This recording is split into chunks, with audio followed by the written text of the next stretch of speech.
Hey, good people, how you doing? David Taub here, co-creator of NextLevelGuitar.com. Hope all is going well, and I hope your guitar and musical journeys are going famously. And today I have a lesson where you could add a little spice to your playing by adding some arpeggios and arpeggio licks. I'll show you easy ways that you could build them, and I'll show you some different ones across the neck. We're going to play over a jam track. You know, I love the sound of arpeggios, and it really comes down to no matter what you're playing, it's all about the sounds and what you like and the emotion that you're trying to get across. And if you want this exact jam track, the one I'm using in this lesson, I'll send you this one and 5 more, 6 total. It's my jam track coach. I'll also send you 2 ebooks where I go over the tracks one at a time and explain, you know, scales to try, modes, and why it works. It's a great learning tool, and I think you'll really like it. 6 killer tracks, 2 ebooks. Click on that link below. Send it to you for free. So we're in the key of E minor today, and the jam track is just a very simple, wide open 2-chord change. It's just an E minor chord to a B minor chord. And I say this all the time, but it's so important.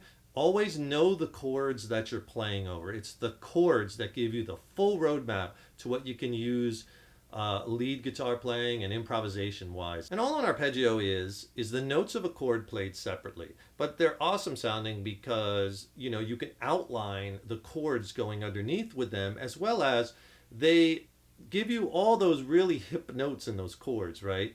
The roots, the flat thirds if it's minor, the fifth, flat 7, 9, 11, and you could add those in there depending on what notes you like. And that's a little bit about what this lesson is about. It's about finding those notes, adding them in, and creating these arpeggios, right?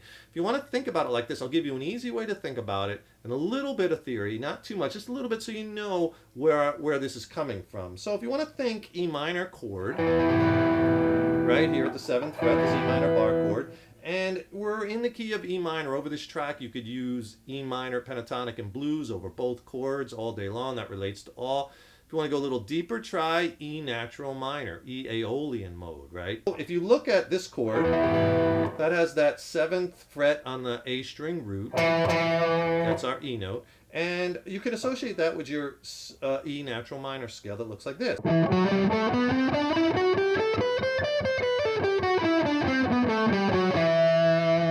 The notes and the intervals in that scale, and I don't want to throw too much theory at you, but I think this is important because I want you to see how these arpeggios are built and kind of understand it, right? So the notes in the E minor scale and the interval is the E is our 1, F sharp is our 2nd, G is our flat 3rd, it's minor, that's our flat 3rd, right?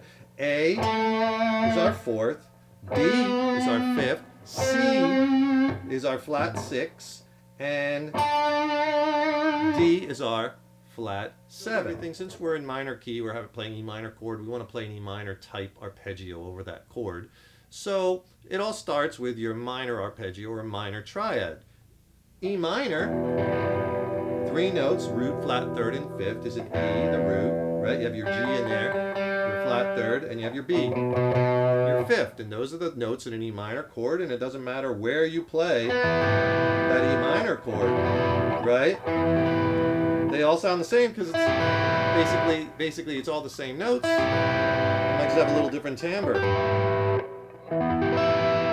All E minor chords, and all those are just E, B, and G. And then if you look on the intervals in the E natural minor scale, we could start adding notes to those. Like you could add that flat 7th, let's say, the D, and then you have an E minor 7th arpeggio, right? You can add the flat 7th and the 9.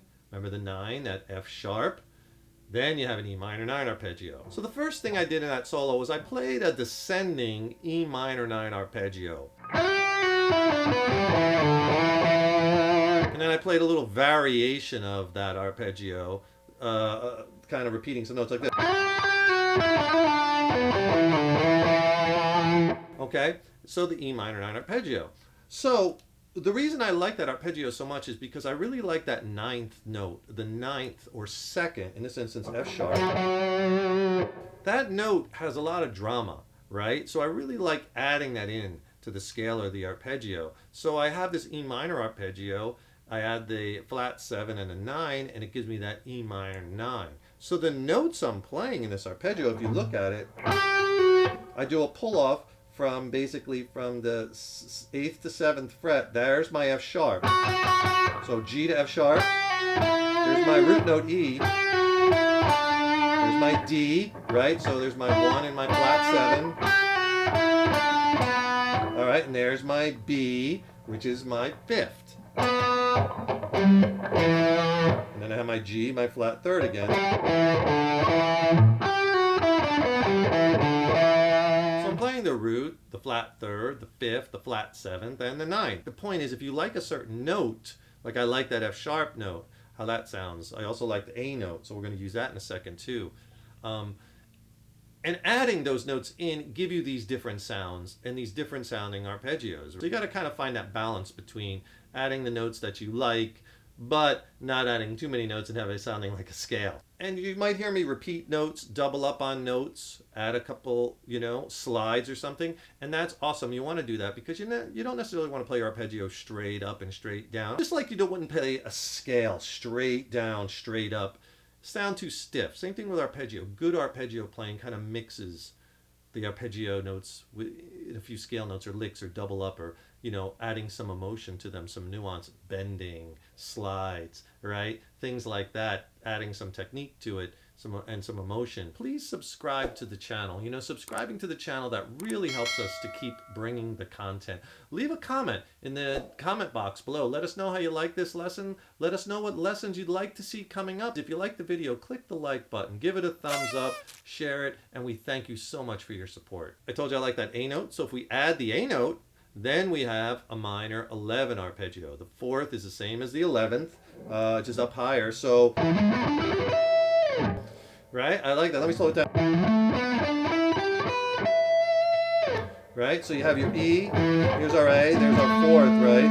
12th fret on the A string. And there's our B note. And then we play our D and our E.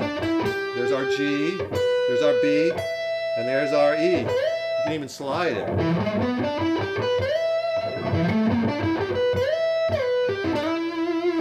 Now we're getting into some licks, right? Slide it, slide back. So it went right up the minor triad. There's our minor triad, right? B, G, E. And then slid with the first finger to our root note, or 1.